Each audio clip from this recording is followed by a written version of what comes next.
Does this sound familiar to your association? You're putting out videos, but nobody's watching. Meanwhile, the audience that should be yours is watching third-party industry content. At the same time, your board and members are saying, we need content. But you're not sure what content will get their attention. Well, this episode's for you.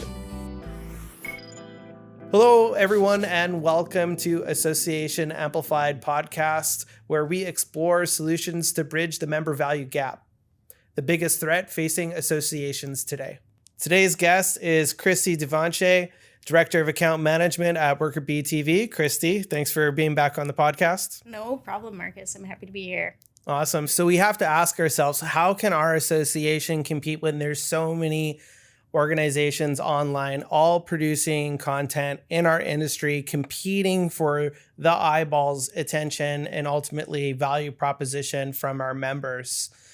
You know, again, I would go back to using empathy to understand this lens. As a member or a prospective member, I have a question. I'm looking for insight. You know, what's going to be in this day and age our first step? We're probably going to go in, get on Google or some other search engine, and we're going to start putting inquiries in.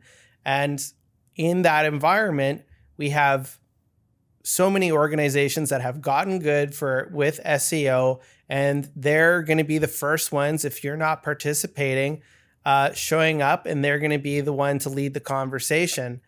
Ultimately, it's the association's responsibility to be the authority in their space.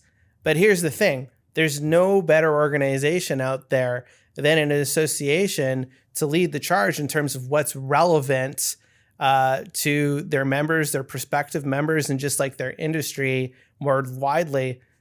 What are your thoughts? Yeah, 100%. I think everybody can relate to this feeling of like, okay, I have a question and I need an answer, and okay, where am I going to get it? And maybe you start with Google. And I would almost liken it to like, you know, when you're sick and you're like Googling symptoms, there's that like meme that's like, you're going to see the disease with the best SEO. And like compare that to when you talk to your doctor about your symptoms. This is almost like the association needs to be the doctor. They need to be the right source of information and clear away all that clutter. Like you said, all those articles that show up because they have really great SEO, but they're maybe just information that's not as relevant as it could be or should be, or as recently produced as it could be or should be. You know, sometimes you go to search for something and you're like, oh, okay, I'm reading something from 2010, you know, and you have that like sort of heart sinking feeling of like, is this even true anymore? And I think associations need to be that voice that's putting out the relevant, topical, and recently produced information for their members to find.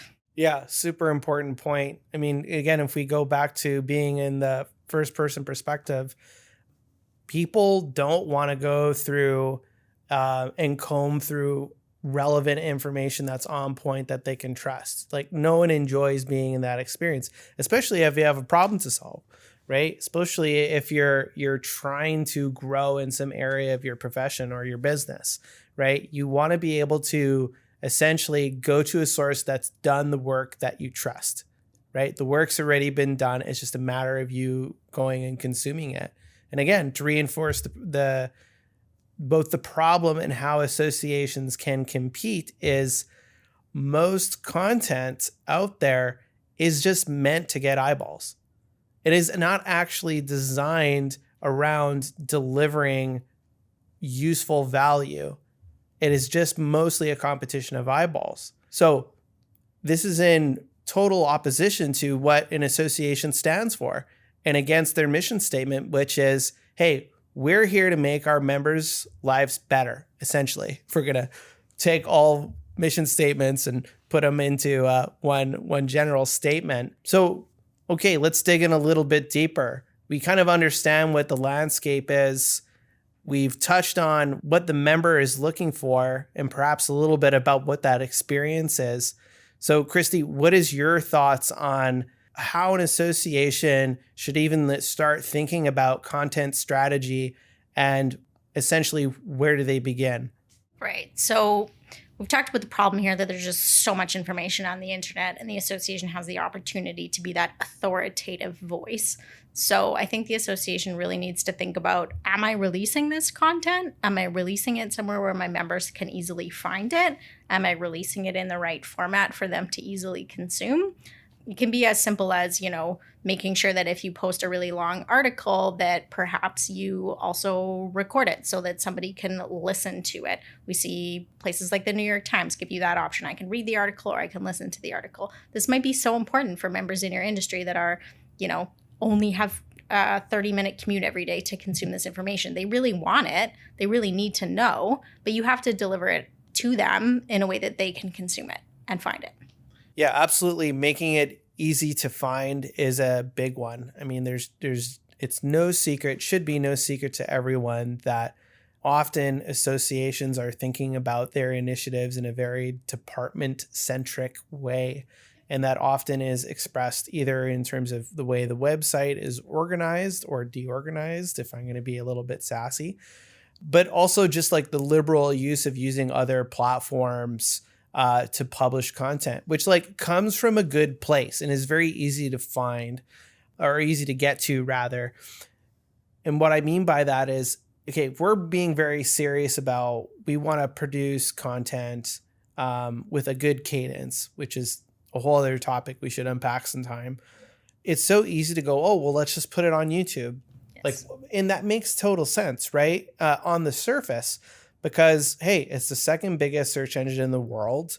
Hey, I'm going to increase my reach here, but here's the thing. And I'm going to go down a little bit of a rabbit hole. So everyone strap in, is that when you release your content on YouTube, you're competing with the rest of YouTube, which is the second biggest search engine in the world.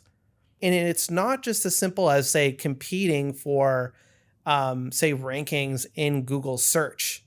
It's actually a completely different environment with its own set of rules. So you have to ask yourself, is your association trying to build a good YouTube channel?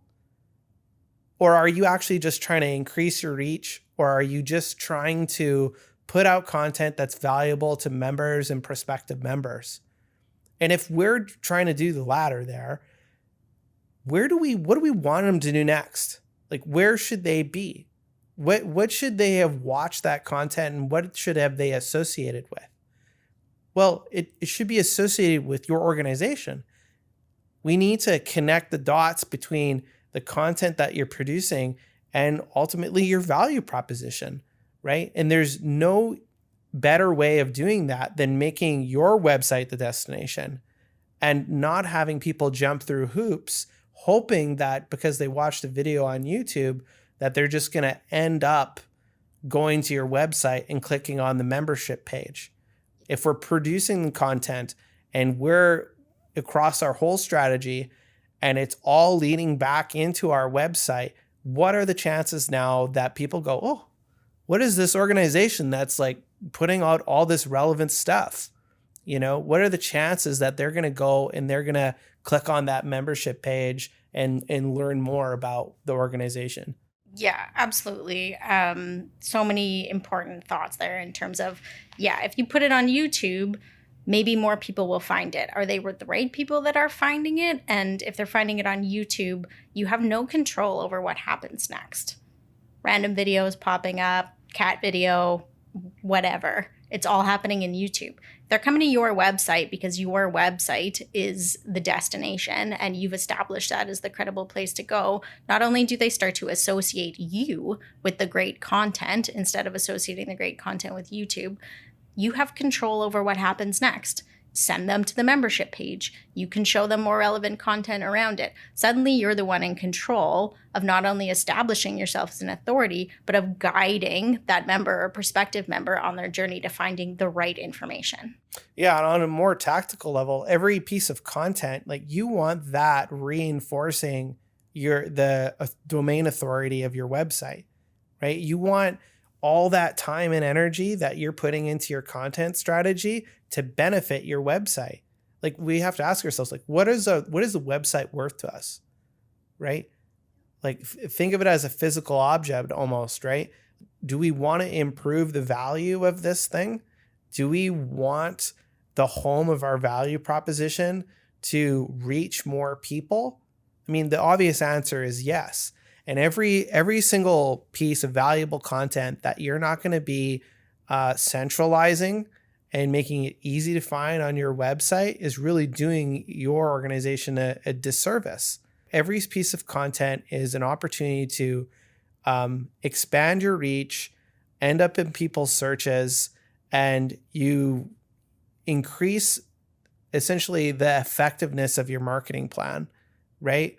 What better marketing plan is there out there than someone's looking to find a useful piece of information, and you're there to help, and they get to, relate your organization as, again, being that source of authoritative information. Yeah, absolutely. And you want it to be an experience where somebody lands on your website and they can find content. You don't want them to land on your website, kind of search around a little bit, be like, okay, I don't know what this is about. Oh, there's a link out to a video. Okay, now I'm on YouTube. Oh, I'm on YouTube now. And they're gone. Yeah. Probably never getting them back. Yeah. And I'm sure you've seen this in your years of experience, where if you put on your member hat or prospective member hats and you're just clicking through link after link, trying to connect the dots from, say, the magazine to the podcast, back to the website, to the LMS, and it's like you're kind of just running like this, mouse maze, trying to connect dots. Totally. I just arrived on this website because I have a problem and I'm looking for information around the problem. And now you've sent me to 6 different places and I still haven't solved my problem. That's not what we want our members to experience. We want our members to arrive on the website, be able to quickly navigate to the information that they need, and then find all of the relevant pieces of information about their problem or their topic of interest in one place. Yeah. So then this is going back to the how you compete. If we're focused on member experience, right, or even our prospective members, if we centralize our content strategy and we, again, make the website the destination for all that value, we're effectively one step further, making it easier for both members and prospective members to find all the initiatives that we have going on. So say you have that podcast that you've been working on for the last 12 months, the whole team had to learn how to do a podcast now, right? You got a rock star member, perhaps be the host, or maybe it's your CMO or something like that. I mean, great. But one, is it stuffed away in a dusty file cabinet? Or if someone arrives and actually finds that thing and gosh darn, it's actually really helpful to them, is it going to be in an environment where they could find a related article to that topic, And is that, if we go back to the whole silo talking point, we have folks over here maybe working on the podcast, but we have a talented team also creating articles, right? And we're not playing as a team in our content strategy, and we're not essentially rubbing shoulders because we're different departments. Like what are we doing now, right? Because what is the point in doing all of that? It's to help the member out, right? So these aren't single initiatives. It's all part of the same initiative. So it's just so important to, again, create an environment where you could just make it easy for people to find the value that you're putting out to the world. And especially if it's that first experience that they have with your organization, and they can just see this deep well, right, from your subject matter experts, from your industry partners, they're going to come back for more. It's going to be a positive experience. And your members, I mean, what are they going to think? They're going to think, well, I am getting value out of this, right? Yep, absolutely. Associations have so much potential to serve their members well because they have access to a lot of information that these sort of third-party content engines don't have, right? Your members are experts. You pay to produce research and reports. And if you aren't making these things easy for your members to find, releasing them as content for them, you're missing the boat. You can't forget how much information you have already that you can be releasing to your membership. So we work with associations who do, say, an annual industry report, and they pour thousands and thousands of dollars, so much time into producing this, and they might just publish the industry report. It's a PDF, it's buried somewhere in the website. That strategy might mean that, 10% of their membership is able to find it or consume it. If they think strategically about how to get that report out to their members, they might think, okay, actually this report could be made into a podcast series. Let's do 5 podcast episodes that covers all the key topics in the report. Now they're putting the content out in a way that's easier for their members to find, and they're making the absolute most out of this asset that they've already invested so much money in. They already have the content. They already have the information. They just need to think strategically about how to get it out into the world. Yeah, well said. So a lot of it is just one, taking action, but it's all about taking that organization. You got to take a holistic approach and think, hey, is our strategy, right, which is cross-department, goes across marketing, membership, even business development, and is that all laddering up into something where we're making the member's life better, easier, Yes. right? And going back again to how do we compete?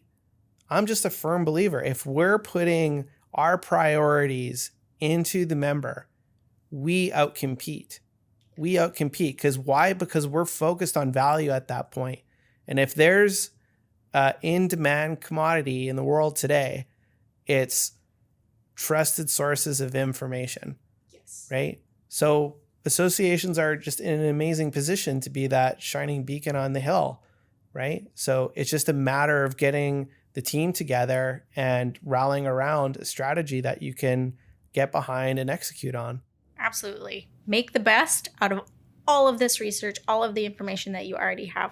Make your website great. Make your website easy to navigate, easy to find the information. And I think you've won the battle against these third-party content providers. Well said. Awesome. Well, I think we're running for a close now. So Kristy, again, thanks again for being on the podcast. Always a pleasure. Yeah, no problem. It's been super fun. All right, that's our show. To the viewers, thank you for joining us. If you want to learn more about how to amplify your association's relevance and growth, check us out at workerbee.tv.